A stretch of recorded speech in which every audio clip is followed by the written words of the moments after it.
Esta é a história do Pedro, um típico universitário brasileiro. No auge de seus 20 anos, se define como um cara legal, curte séries e música eletrônica.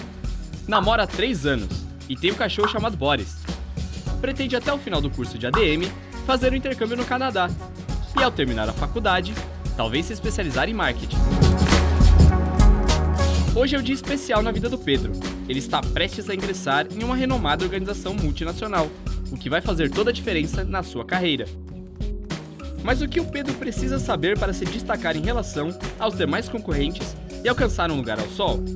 Para dar aquela ajudinha ao Pedro, nada melhor do que falar com quem entende do assunto: o gerente geral de RH de uma grande organização. O currículo ainda é a principal ferramenta para se procurar emprego, né? Sempre que as pessoas precisam se mostrar para o mercado, eles fazem isso através do currículo, né? Então o currículo é como se fosse uma vitrine para que o profissional possa ingressar no mercado. Como o mercado ele é muito competitivo, então o que pega são as questões mais, principalmente as básicas, que devem ser resolvidas pelo candidato. Por exemplo, a redação do currículo. Ele tem que prestar muita atenção para não cometer erros de português, o que é muito comum acontecer. Então, se um selecionador já lê um currículo com erros de português, já é um demérito para o candidato, já que o mercado é tão competitivo. Anote aí o que não pode faltar no seu currículo. Dados pessoais. O passo inicial é dar suas informações pessoais, tais como idade, endereço e contatos. Inclusive as redes sociais, pois muitos empregadores as procuram. Não é necessário mencionar documentos como CPF ou RG. Tais documentos só são exigidos quando se é contratado. Em seguida, aponte sua formação acadêmica, como grau de escolaridade, instituição de ensino e, claro, ano de início e término do seu curso. Defina um objetivo para seu currículo. Esta etapa pode ocorrer antes ou depois dos dados pessoais. Mas seja específico. Aponte o cargo, a função ou a área de trabalho pretendida. Adiante, destaque suas experiências profissionais. A ordem é sempre do trabalho mais atual para o mais antigo. E os candidatos devem destacar o nome da empresa, o período de permanência, o cargo e as principais atribuições exercidas. Também vale a pena destacar as atividades que você desempenhou e que resultaram em retorno financeiro, institucional ou de relacionamento com o mercado. Idiomas. Nível básico não rola. O idioma só deve ser mencionado se for a partir do nível intermediário.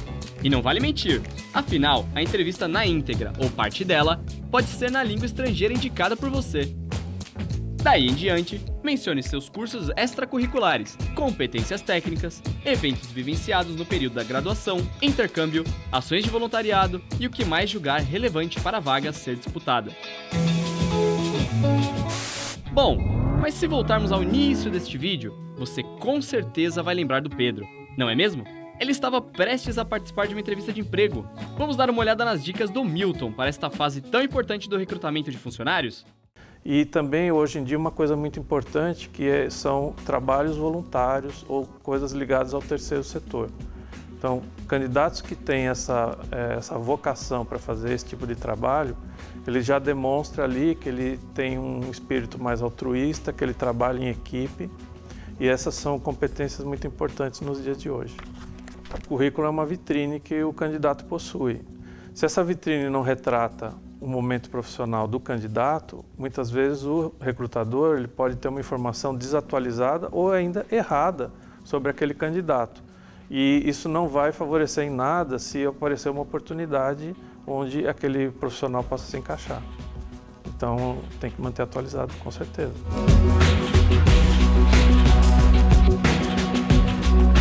Muitas vezes se fala do melhor candidato, né? O melhor candidato é aquele que se adequa melhor àquela posição, né? E para o candidato se adequar melhor à posição, ele tem que ver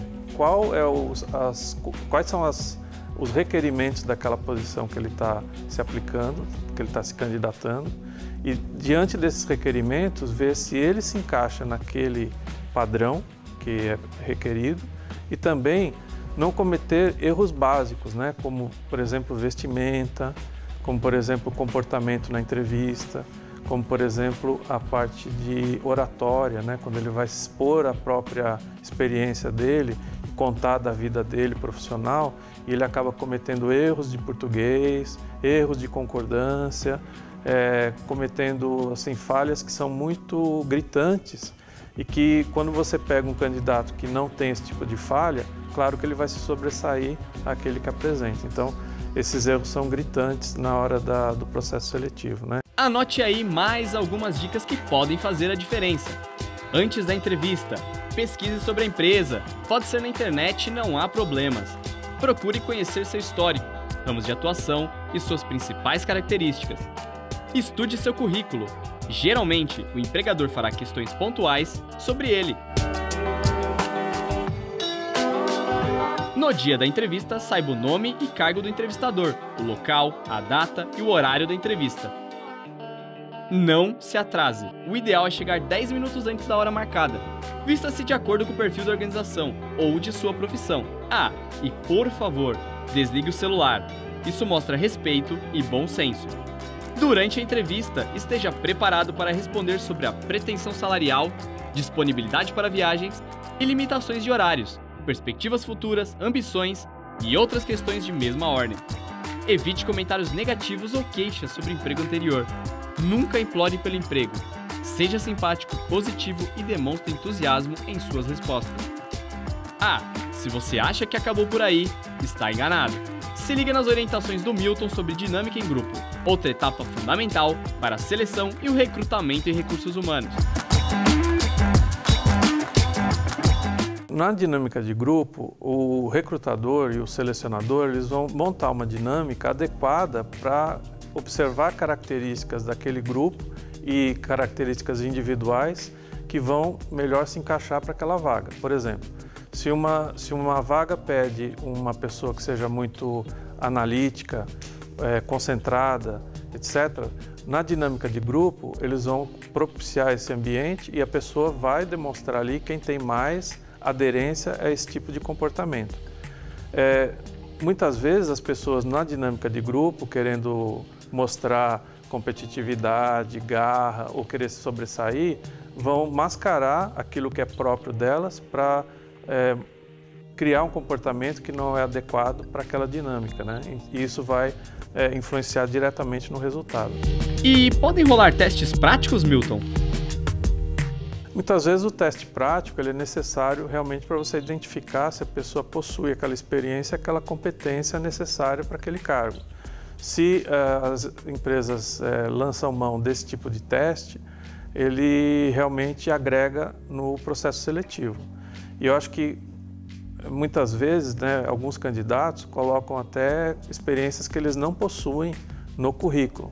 E o teste ele serve para verificar se aquela pessoa realmente tem aquele conhecimento, aquela competência, para que o processo seletivo ele seja realmente efetivo.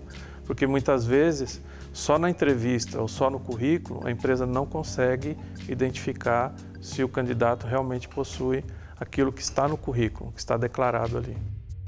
Caso o Pedro fique com a vaga, é importante ter claro que sua trajetória profissional não para por aí. Ao contrário, ela está apenas começando. Em pouco tempo, como é típico de sua geração, Pedro já estará traçando novos planos para o futuro. Eu sou da geração X, né? E aí a gente teve a geração anterior, que era a Baby Boomer, mas a geração Y, que é essa que nós estamos falando, ela realmente tem como característica uma ansiedade de uma carreira rápida e, diferentemente das outras gerações, ela não se apega tanto ao empregador. Se houver uma oportunidade numa empresa onde ela vislumbre uma progressão de carreira, muitas vezes ela realmente opta por mudar de empresa porque o foco dela é essa carreira mais rápida, né? O que eu vejo hoje é que nós, como empresas, temos que saber lidar com esse tipo de geração, né? O que nós podemos fazer com isso? Você ter plano de carreira dentro da empresa, propiciar oportunidades de desenvolvimento para as pessoas, para que elas possam usar a empresa como mola de desenvolvimento profissional.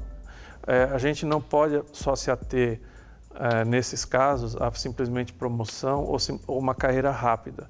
Existem outras coisas que a empresa pode fazer para reter esses talentos da geração Y, né? E esses itens que eu citei, eles são muito importantes para que as pessoas se sintam valorizadas dentro da empresa e vejam que existe oportunidade de crescimento. Isso é o mais importante. Mas o oposto pode acontecer? E a vaga tão sonhada por Pedro não se encaixar no seu perfil? Neste caso, vale a pena ainda manter contato com a empresa, Milton? Com certeza, porque quando existe um processo seletivo e o candidato não é escolhido, muitas vezes é por um detalhe ou ele ainda tem características importantes para uma outra vaga. Então, na medida em que ele continua mantendo contato com aquela área de recrutamento, com aquela área de recursos humanos e se coloca à disposição para um próximo processo, ele pode ser realmente que ele tenha um aproveitamento devido a essas características e a própria persistência, neste caso, é vista como algo positivo. Você ouviu a voz da experiência. Se não for desta vez, não há por que se lamentar. Envie uma carta de agradecimento após o processo seletivo. Faça com que o empregador lembre-se de você em outras oportunidades de emprego. E fique na torcida, por uma guinada em sua carreira. Fui!